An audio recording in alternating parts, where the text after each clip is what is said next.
మనం చేసేది మన full body ease based workout. అంటే బేసిక్లీ క్రాంప్స్ వస్తే మన బాడీని ఎలాగా ఈజ్ మోడ్లోకి తెచ్చేసుకోవాలి అన్న కాన్సెప్ట్ మీద, అది కూడా ఈ ఫోమ్ రోలర్ యూజ్ చేసి చేయబోతున్నాం అనమాట. So let's begin. ఈ ఫోమ్ రోలర్ తీసుకుందాము. ఈ foam roller let's start with మన calf muscle. Okay, so calf దగ్గర క్రాంప్స్ వస్తే ఏం చేయాలి? ఓకే, సో ఫస్ట్ ఇలాగ ఫోమ్ రోలర్ యాంకిల్ కింద కాఫ్ కిందకి తీసుకెళ్ళిపోదాము. తీసుకెళ్ళిపోయి ఇక్కడ నుంచి ఫస్ట్ ఇవి ఎలివేషన్లో ఉన్నాయి కాబట్టి ఆల్రెడీ మన టోస్ని ఫుల్ రొటేట్ చేయండి ఈ యాంకిల్లో. Yes, 2 full range, 3 4 5 opposite, 1 2 full range, 3 4 5.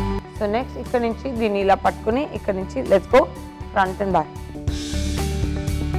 And 1, nice, 2 3, nice, 4 and 5, nice. So ఇలా ఫ్రంట్ అండ్ బ్యాక్ చేస్తే ఇది కొంత ఈజీ అయిందా?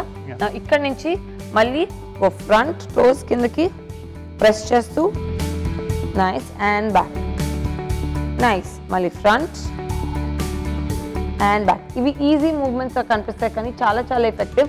అక్కడ క్యాచ్ ఉన్న వాళ్ళకి ఇంకా బాగా అర్థమవుతుంది.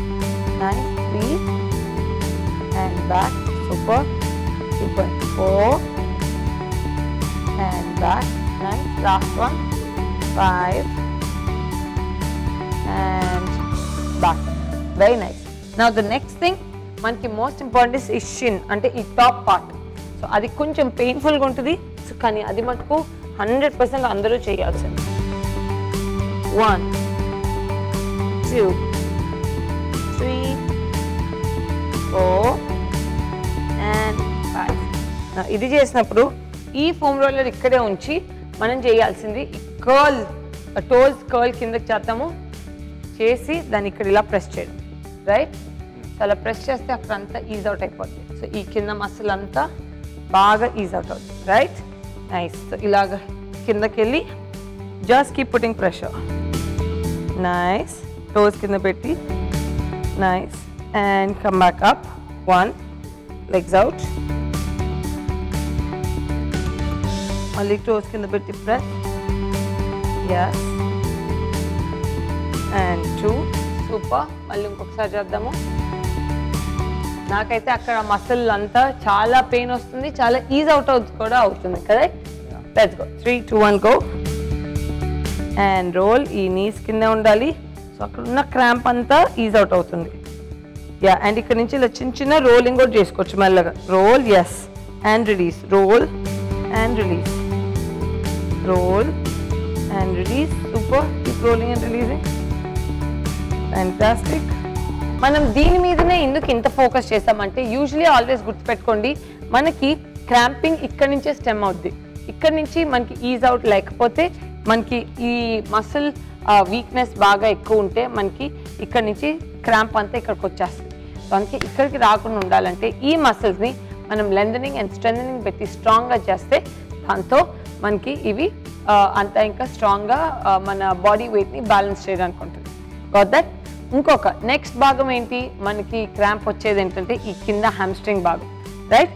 సో చాలా మందికి జస్ట్ ఇలాగా స్టమక్ మీద పడుకుని కాళ్ళు వెనక్కి క్రంచ్ చేయమంటేనే ఇక్కడ అబ్బా పట్టేస్తుంది అంటారు. సో అందుకనే మనకి హ్యామ్స్ట్రింగ్కి చేసుకోవడం చాలా ఇంపార్టెంట్. ఇక్కడ పెట్టుకుందాము, right? So 3 2 1 and go. 1, lovely. 2, super. 3, very nice. 4 5 6, super. 7, very nice. 8, inward. 9 and 10.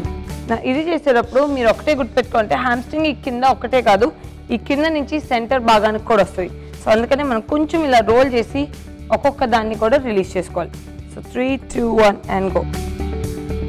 Nice. 1 2 2 3 చాలా స్ట్రెయిన్ ఉంది కదా 4 and 5 same thing opposite side కూడా చేద్దాము సో దట్ ఈ హ్యామ్స్ట్రింగ్ టు నీ భాగం అక్కడ క్రాంప్ రాకుండా ఉండాలి so 3 2 1 go 1 slowly 2 3 4 last one and 5 super so చూసారు కదా సో దీంతో మనం ఏం చేసాము సటిల్గా దానికి బ్లడ్ ఫ్లో బాగా పెంచి దానికి ఈజ్ చేయడానికి మనం చేసే చిన్న చిన్న అటెంప్ట్స్ ఒక్కొక్కసారి ఇవి కూడా పనిచేయనప్పుడు ఏం చేయాలి కొంత మాన్యువల్ థెరపీకి వెళ్ళాలి అంటే కొంతమంది ఉంటారు కరెక్ట్ ఫిజియోథెరపిస్ట్ వాళ్ళు ఏం చేస్తారంటే వాళ్ళ చేతులతో దాన్ని ఈజ్ చేసేస్తుంటారు అన్నమాట సో ఇవి మటుకు మనం ఇంట్లో మనము చేసుకోగలిగే చిట్కాలు